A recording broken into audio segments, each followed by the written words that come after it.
Salut à tous et bienvenue sur la chaîne. Si vous êtes nouveau, pensez à regarder la vidéo précédente. Le lien est à la description.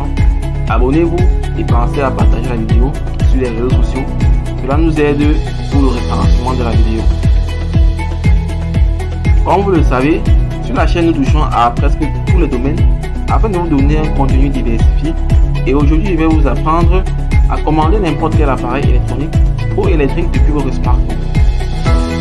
Avant de commencer, je vais vous parler d'un petit bijou. Je parle bien sûr de ça et de ça. En fait, ces bijoux, comme je le dis, sont des cartes Arduino. Pour ceux qui ne savent pas ce que c'est, une carte Arduino, en fait, la carte Arduino, c'est une carte qui a été conçue en 2005 pour faciliter la conception des simples systèmes jusqu'aux plus intelligents. Et tout ça sans être un ingénieur. Alors, si vous ne me croyez pas, laissez-moi vous le prouver.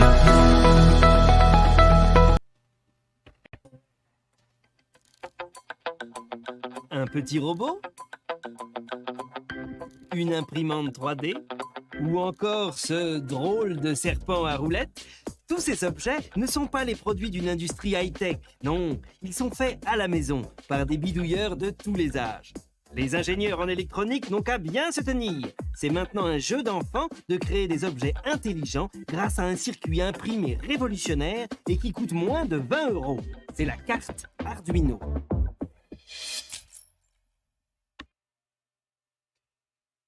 Pour ceux qui sont intimidés, laissez-moi vous dire que tout ce que vous avez vu dans cette vidéo, vous pouvez carrément les reproduire chez vous. Je crois que maintenant vous êtes convaincus. Pour ceux qui se demandent quelles sont les limites de cette carte, laissez-moi vous dire que la seule limite sera votre imagination. Vous allez le voir, celle-ci a été conçue pour être accessible à tous, par sa simplicité, mais elle peut également être d'usage professionnel quand les possibilités d'application sont nombreuses. Grâce à Arduino, vous pouvez fabriquer des jeux vidéo, des jeux de lumière, des appareils interactifs, des mini-ordinateurs, des robots, contrôler des systèmes de démarrage des véhicules par téléphone, des caméras de surveillance, des systèmes d'alarme. Bref, comme je l'ai dit, la seule limite sera votre imagination. Et certainement, où est-ce que vous pouvez vous procurer vos cartes Arduino? Au Cameroun et à bas prix. En fait, je suis désolé pour vous, mais ça c'est un petit problème. Au laboratoire technologie Stoll, vous pouvez avoir cette même carte à 10 000 francs seulement. C'est pas cher payé lorsqu'on sait qu'on pourra faire des centaines voire des milliers de choses avec cela. Vous pouvez avoir cette même carte à 5 000 francs, c'est pas seulement grâce au code promo LT Stoll. Avec le même code promo, vous pouvez avoir un kit Arduino complet de 33 000 francs CFA à seulement 19 500 francs CFA. Voilà une image du kit Arduino. Et pour ceux qui n'ont pas assez de moyens pour le moment, j'ai causé avec eux et ils ont accepté de faire des kits spéciaux, c'est-à-dire que vous aurez un kit qui va avec votre somme et la somme minimale c'est de 10 000 francs. Tout ça c'est grâce à ce code promo LT Stoll. Et là vous avez le numéro WhatsApp pour vous procurer cela. En fait, le laboratoire technologie Stoll, c'est quoi en fait? C'est un laboratoire spécialisé dans la recherche, la formation et la vente de tout genre de composants. Grâce à leurs partenaires en Chine, vous avez la possibilité de commander vos pièces depuis la Chine et de les recevoir après 2 semaines seulement. Et concernant les formations, si je commence à citer la vidéo ne sera pas fini d'aussitôt. Consultez le catalogue dans la description de la vidéo. Le laboratoire est situé à l'Arsenou Bonateki, à 100 mètres de l'hôtel Ali. Concernant les services, là encore, je ne pourrais pas citer tous leurs services, mais je vais citer quelques-uns, notamment la fabrication des circuits imprimés, l'impression 3D, la traduction de tous vos documents en français, c'est-à-dire si vous avez un document par exemple en chinois, en allemand, en espagnol et que vous voulez traduire ce document en français, ils peuvent le faire grâce à leur logiciel qui fonctionne sur des algorithmes vraiment très puissants.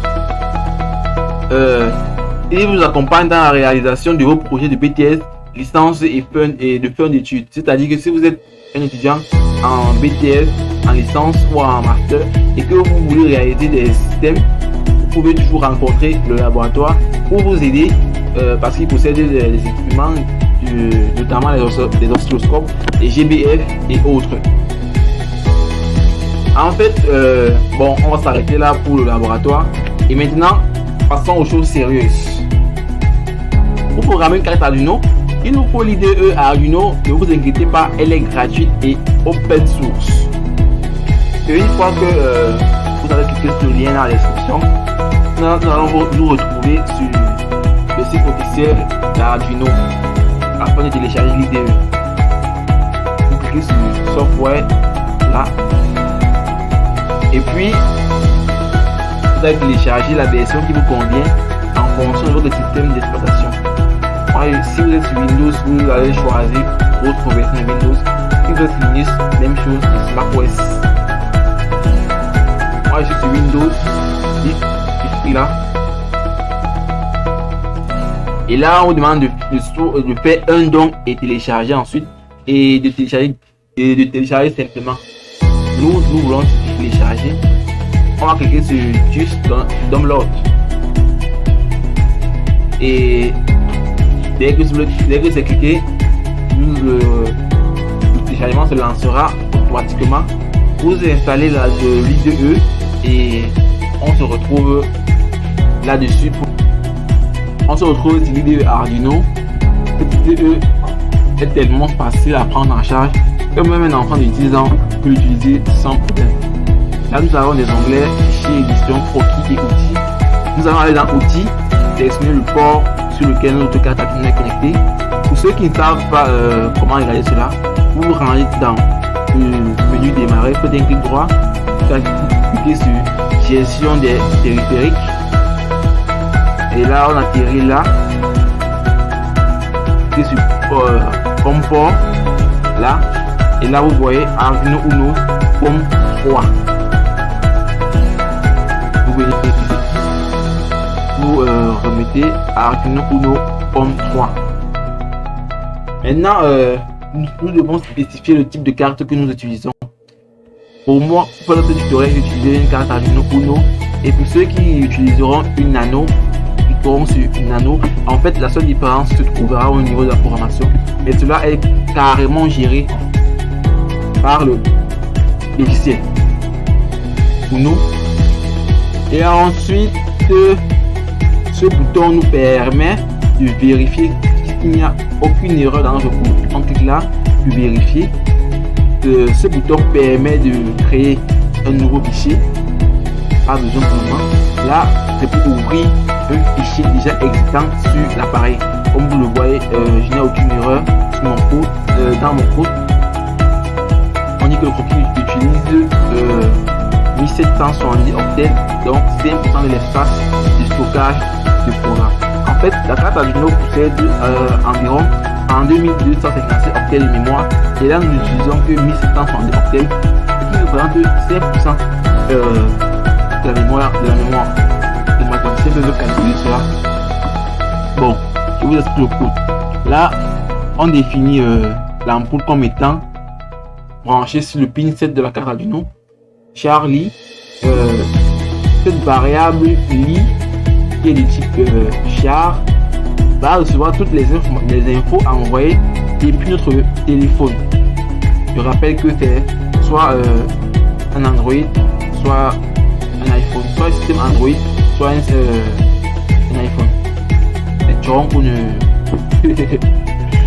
ne seront pas pris en charge. C'était juste une parenthèse. Et là, Open Serial Communication en Web for Port ou Open. Là, on va ouvrir la liaison série et j'explique en français. On va synchroniser le téléphone et la carte Arduino. Là, c'est en gros ce que c'est à faire la liaison série.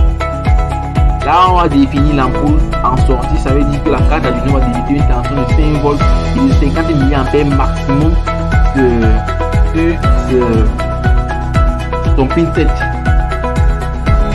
C'est ce que cela veut dire. En fait, c'est pas compliqué. Ici, on définit la lampe comme étant off au départ, c'est-à-dire que la lampe est éteinte au départ. Loan signifie état bas. Là, c'est la fonction qui va s'exécuter en boucle jusqu'à ce que la carte Arduino soit éteinte. Là, if serial available, ça se traduit en disant que si le téléphone envoie quelque chose, lire égale serial.write. On va lire sur quelque chose.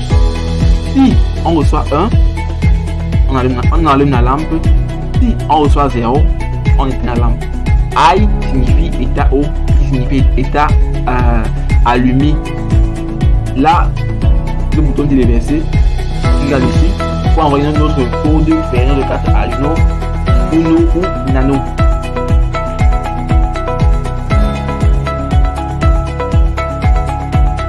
Une fois cela fait, on se retrouve pour la suite sur la plaque à essai.